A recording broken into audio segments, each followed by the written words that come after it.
Ian Griswold, the man on pole position, with Andy Middlehurst alongside him, carrying 35 kilograms of success ballast. The second row has Nissan employee Gareth Burnett and the Finn Tony Rukkinen, with row 3 being the Hondas of Lester Stacey and Rick Kramer. This promises to be a great 12-lap race. The lights are red, the engine notes rise, and it's go! Good start by Griswold, away of the much heavier Nissan there of Andy Middlehurst. And look at Lester Stacey coming through from the third row of the grid there in the yellow Honda up the inside line. Now we're on board with Lionel Abbott, the man from Wicks, in the Saab 900.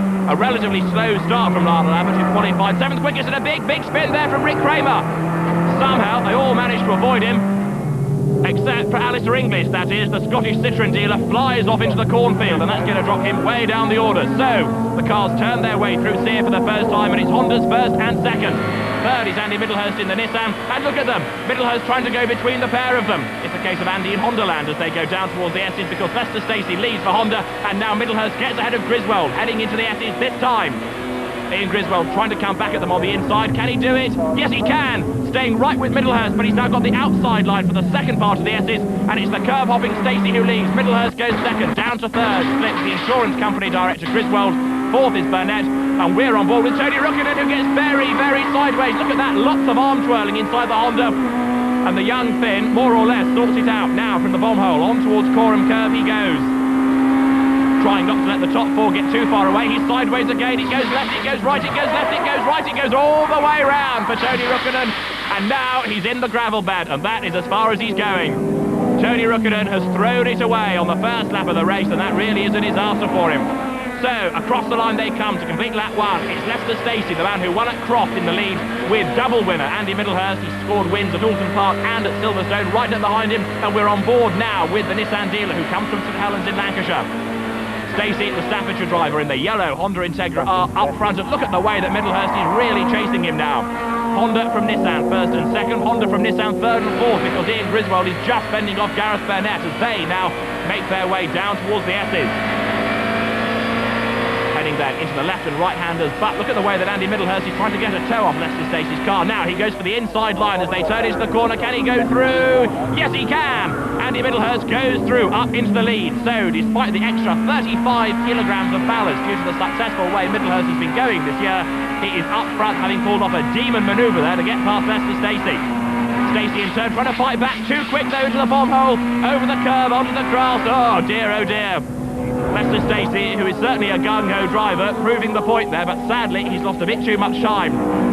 This, though, a replay from Lionel Abbott's point of view of what happened to Tony Rukkinen on the opening lap. Now, he goes wide at the S's, through that very muddy puddle, kicks it all up into the face of Lionel Abbott, and then, with mud on the tyres, he gets very sideways, going through the bomb hole. He presses on in towards Coram, and just when he thinks he's sorted out the grip problem, he discovers that he's actually rather wrong in all of this, because the back steps out again, and despite his best efforts, Rukkinen can't control the car, and he ends up playing sandcastles in the kitty litter. The race leader, though, Andy Middlehurst, is pulling away a little bit now from Lester Stacey, helped in part by his rather wayward line through the bomb hole last time around, and up into third place now has come Gareth Burnett. Now, this is really good news for Gareth Burnett. Nissan's first and third, and the man from Wickenbrook, Gareth Burnett, comes now out of the S's, the Nissan Europe strategy manager, closing on Lester Stacey. Now, let's see whether we can have a Nissan 1-2. This a replay, however, of Tony Rukkinen's demise. Now, just look at his arms going through Coram, because when he discovers that he hasn't got enough grip, just look at the way he's got to fight for control, and sadly, he can't fight strong enough. Round goes the car, he heads for the gravel bed, and he ain't going any further.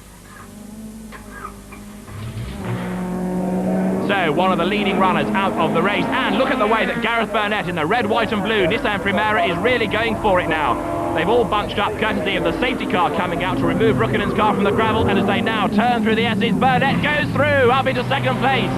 Nissan's first and second here at Snetterton. Down to third goes Lester Stacey, and that safety car situation has had the effect of bunching the field up and in. Griswold goes through for third place. Oh dear.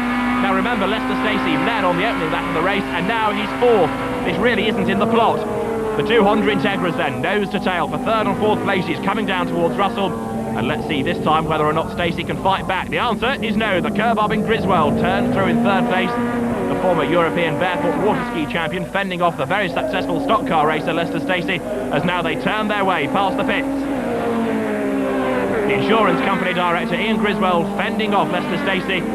And now the Staffordshire motor trader not only trying to get past Griswold for third, but also fend off Lionel Abbott there in the Saab 900. Abbott having one of his better races of the season. And also looking forward to the next round at Silverstone, where he's going to debut the new Saab 9-3 in the penultimate round of the TD Trophy. Meantime, he's attacking for fourth place, and the two Nissan Primeras of Andy Middlehurst and Gareth Burnett come down towards the left and right-handed elements of the S's, with Ian Griswold really now coming on strong. He's getting his second wind in this latter part of the race because he's closing up onto the tail of the two Primeras. Middlehurst, Burnett and Griswold, it's 3 for the lead this time as they turn through the bomb hole. Now, what can Ian Griswold do about the man in front of him, Gareth Burnett? You can see now the way that Burnett suddenly is having to defend that second place once again, and in so doing loses touch with Middlehurst. The gap first to second grows, and now the pressure is on Burnett to try and defend that second place. Hard on the brakes, right, left, and then a gradual right-hander to turn out of Russell and up past the pits.